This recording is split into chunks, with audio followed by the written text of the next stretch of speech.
what I also wanted to touch on, you teach at Stanford, right? Maybe you can say a few sentences about this, just what you do there, how you got into it, and why you do it, and what it gives you personally. Yeah, I think the reason I do it is just I love teaching. And that was the reason that I started the YouTube channel. It goes back to what we were talking about earlier, which is that one way I like to think about how I spend my time is I want to do things which will give me a chance to get lucky. And that's the reason why I started making YouTube videos to begin with. I have been writing on LinkedIn and Twitter and on Medium for a while now. The whole idea is that let me try and figure out ways to have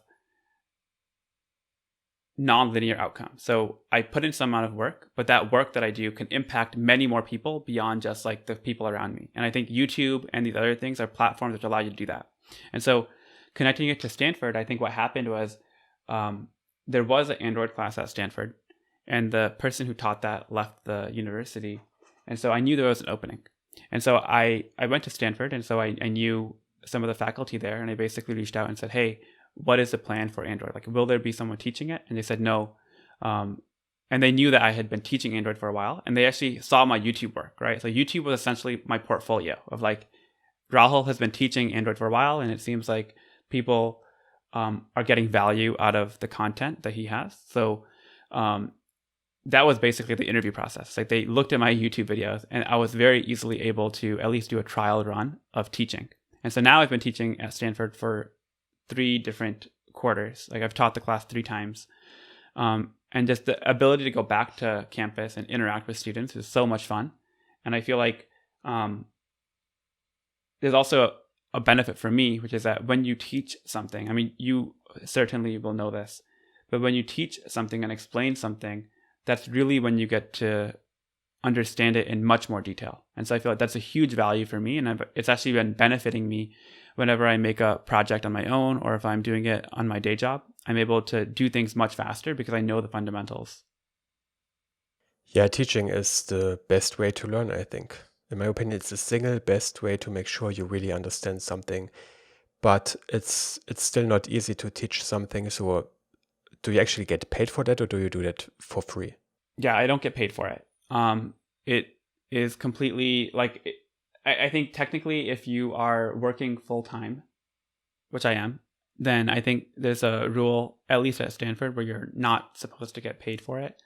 So I'm just doing it, for a couple, like 10 hours a week just for fun, basically. Yeah, it's another way to build your reputation and your personal brand, basically. Yeah, exactly. Just like teaching on YouTube. And how many people do you have to teach at the same time? Right now, the class has around 45 people. That's the enroll. So Okay. The interesting thing is that in the past 2 times I taught it, the class was fully remote because of COVID. And so this time that I'm teaching it right now, it's actually in person. So it physically will meet at the campus, Stanford campus. And as a result of that, the enrollment limit, which is 45, which is the size of the classroom that we have. Yeah, 45 people live teaching would be enough to trigger my social anxiety so hard that I would be really nervous. But I guess you can get used to it. Yeah. And I think the hard part is that when you teach, there's a rule that you have to teach with your mask on because of, there's a lot of anxiety around COVID, of course. So that also makes it a little bit harder because I feel like when you have your mask on, it's a little bit harder to really connect and people may not hear you as well. So I'm dealing with that a little bit, but overall, it's been a really enjoyable process. Yeah, that's funny because having a mask on would actually really help me with my personal social anxiety in such a scenario, because when part of your face is masked, then they can't see, for example, if your lips are shaking, which can happen when you're really nervous. I just think this would help me, but I can imagine that it makes it more difficult to actually communicate with the people. Yeah. Okay, I think we touched on all the interesting points. This was a really efficient episode, and we got a lot of really interesting information out of this. Is there anything else that I didn't ask that you would like to mention here, or did we touch on everything important?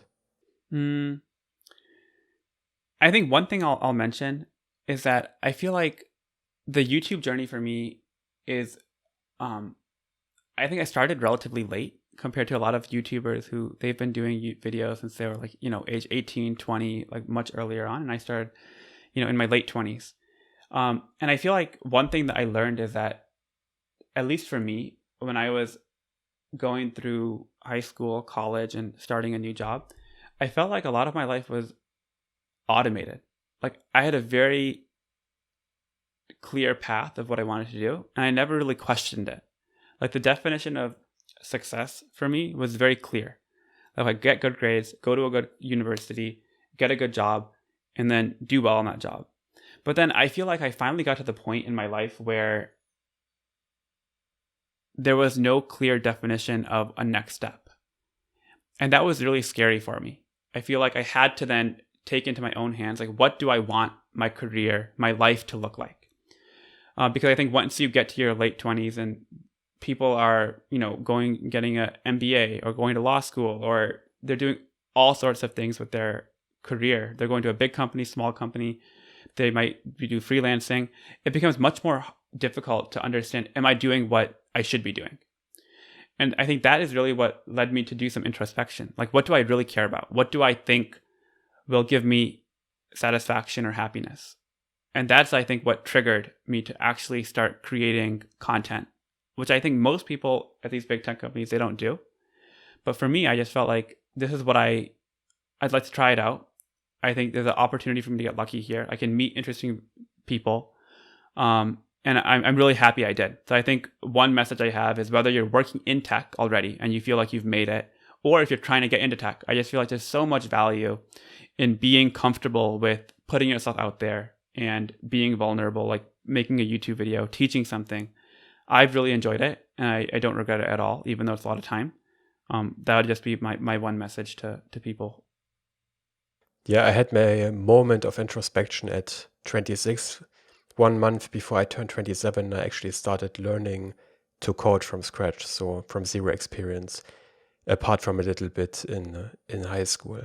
My CV at this time was really messed up. I studied business economics, which I did not take anything out of that. I forget everything I learned there because I was not interested in this. I was lazy. I had no ambition. For me, this changed at around 24. Then I did some stuff, and then at 26, I started learning to code. But you said that your YouTube channel helped you with this, and I also feel that creating this YouTube channel and creating this brand and putting myself out there helped me repair my bad CV in a certain way, because now I feel like I already have something. I'm kind of established in the community just because of my reach and my YouTube channel and the large following I have. So I think if you build your personal brand, which in the 21st century you usually do by creating social media content, then you can repair damage you have done in your life really quickly. If this is my way to phrase it, basically. Yeah. If this makes sense. I think that makes a ton of sense. And I think the thing is that you have to be willing to try it out. You have to be willing to take that risk. Because I think, frankly speaking, if you're at a tech company like Google or Facebook, then financially, it almost certainly isn't worth it. Like the way it works is that at the end of every performance cycle, you'll get some sort of rating. And that rating will determine your bonus. And so purely from the financial perspective, if you work an extra 10 hours a week, you can probably get one higher rating in your company, and that will translate to thousands or maybe tens of thousands of dollars in additional income. And that's way more than I make right now on YouTube, like way more, right? And so I feel like financially it just doesn't make sense. But I feel like you have to, at least for me, putting aside that part of it, the idea of having a YouTube or having some sort of content creation, it's something that you can point to and it will benefit you beyond the company. And you also learn a lot more. So I just feel like for me, it's worth it. And I think that it's something that it's worth considering depending on how you balance out the prioritization between finances, free time, learning, and reaching and helping people. Yeah.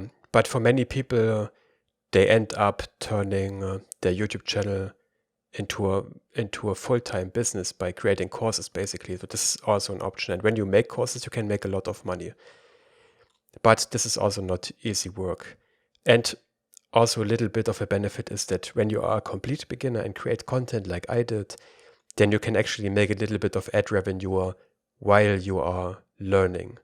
And of course, if you work at Facebook, then this ad revenue doesn't play a role at all. But if you don't have a job yet and you're a complete beginner, then this is actually a nice way to make a little bit of money on the side while you are learning all this stuff. At least I found this nice. Exactly. And I think one other aspect is that, it is very exponential, similar to like, as you get promoted in a big tech company, when you're working on YouTube, like your growth hasn't been linear at all, right? Like your growth in the past 1 year has been way more than the growth in the 1 year prior to that. So there's also additional opportunity there that, things start having a snowball effect with YouTube or content creation.